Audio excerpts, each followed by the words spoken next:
Assalamualaikum warahmatullahi wabarakatuh. Hai semuanya, welcome bersama kami kelompok 4. Di sini kami akan menjelaskan tentang Standar Nasional Pendidikan. Baik, perkenalkan nama saya Konita Rizkon Mazidah dan rekan saya Erni Najiha.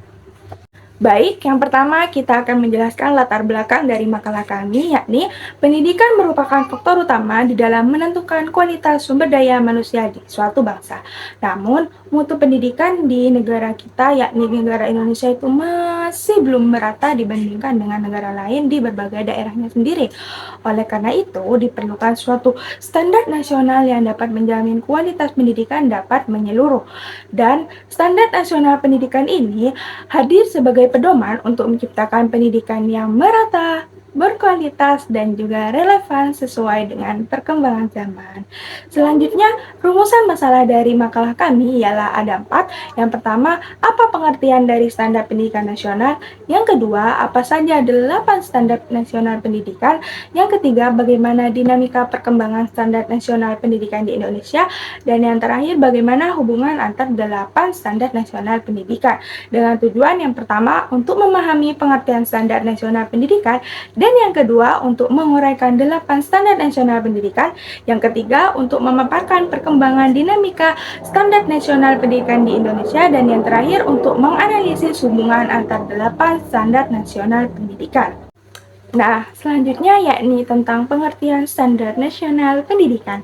Standar nasional pendidikan ini adalah kriteria minimal yang menjadi acuan penyelenggaraan pendidikan di seluruh wilayah Indonesia, yang mana diatur dalam Undang-Undang Nomor 20 Tahun 2003. Standar nasional pendidikan ini berfungsi sebagai dasar dalam perencanaan, pelaksanaan, dan juga pengawasan pendidikan agar mutu pendidikan dapat terjamin. Nah, standar ini juga disempurnakan secara berkelanjutan melalui berbagai peraturan seperti Peraturan Pemerintah Nomor 32 Tahun 2013 dan Peraturan Pemerintah Nomor 57 Tahun 2021 agar sesuai dengan perkembangan zaman. Dan selain itu, standar nasional pendidikan di sini juga bertujuan untuk mencerdaskan bangsa, membentuk karakter serta meningkatkan daya saing di tingkat global dengan evaluasi dilakukan melalui akreditasi secara objektif dan juga transparan. Oke teman-teman, karena kita sudah mengetahui pengertian dari standar nasional pendidikan tadi, selanjutnya kita beralih pada apa saja sih isi dari 8 standar nasional pendidikan itu. Yang pertama, yakni ada standar isi. Nah, di standar isi ini mengatur tentang ruang lingkup materi dan juga tingkat kompetensi yang mana harus diajarkan. Dan standar isi ini ada yang mencakup kurikulum, struktur mata pelajaran, dan juga beban belajar. Dan yang kedua, yakni ada standar proses. Nah, standar proses ini menjelaskan bagaimana proses pembelajaran itu harus dilaksanakan, mulai dari perencanaan, pelaksanaan, hingga evaluasi pembelajaran agar tujuan pendidikannya itu bisa dicapai secara efektif. Kemudian yang ketiga, yakni ada standar kompetensi lulusan. Standar kompetensi lulusan ini berisi kriteria kemampuan lulusan yang mencakup sikap, pengetahuan, dan juga keterampilan. Nah, standar kompetensi lulusan ini menjadi tujuan akhir dari pendidikan yang harus dicapai oleh peserta didik pada setiap jenjangnya. Dan yang keempat, yakni ada standar pendidik dan juga tenaga kependidikan. Pada standar pendidik dan tenaga kependidikan ini mengatur kualifikasi dan juga kompetensi guru serta tenaga kependidikannya. Seperti guru itu minimal harus memiliki pendidikan S1 atau D4 dan kompetensi pedagogik dan juga profesional, sosial, dan juga kepribadian. Selanjutnya yang kelima ada standar sarana dan prasarana. Nah, di dalam standar yang kelima ini, yang mana mereka ini menetapkan kriteria minimal fasilitas pendidikan yang harus ada atau harus tersedia ya, seperti ruang kelas, perpustakaan, laboratorium, dan media pembelajar lainnya untuk menunjang proses pembelajaran. Dan yang keenam ada standar pembiayaan, yang mana standar pembiayaan ini menjelaskan komponen dan juga besaran biaya pendidikan meliputi biaya operasional, biaya investasi, dan juga biaya personal agar pendidikan ini dapat terselenggarakan dengan baik. Dan yang ketujuh, yakni ada standar pengelolaan. Nah, di dalam standar pengelolaan ini mengatur tata kelola satuan pendidikan, termasuk dari mulai perencanaan, terus pelaksanaan, hingga pengawasan kegiatan ini, agar pendidikan itu dapat berjalan secara efektif dan efisien. Dan yang terakhir atau yang kedelapan yakni standar penilaian.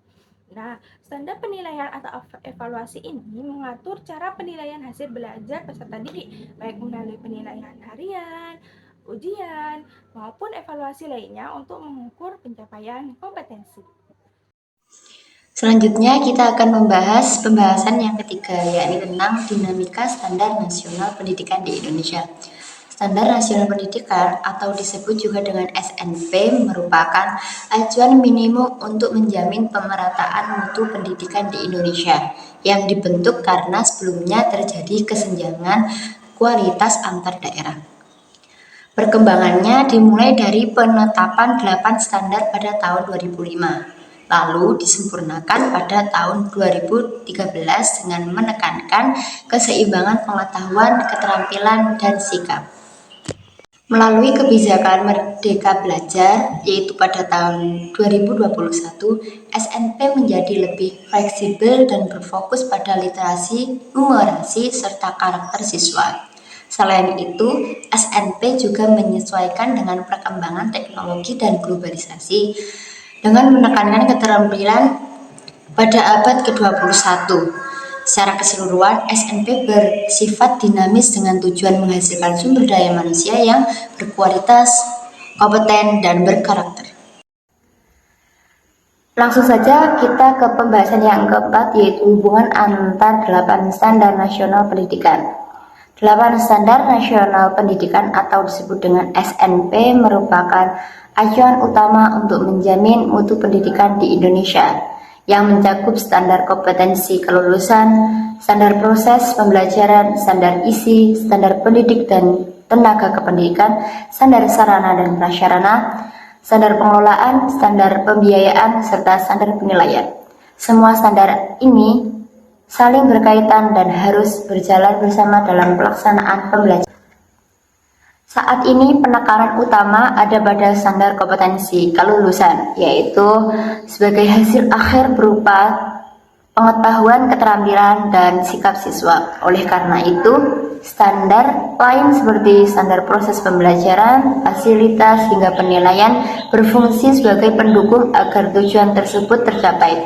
Dengan demikian, seluruh sistem pendidikan diarahkan untuk menghasilkan lulusan yang berkualitas, kompeten, dan sesuai dengan tujuan pendidikan nasional. Maka dari makalah kami dapat disimpulkan bahwa yang pertama, Standar Nasional Pendidikan atau SNP adalah acuan dasar untuk menjamin mutu pendidikan di Indonesia serta menjadi pedoman dalam perencanaan, pelaksanaan, dan pengawasan pendidikan.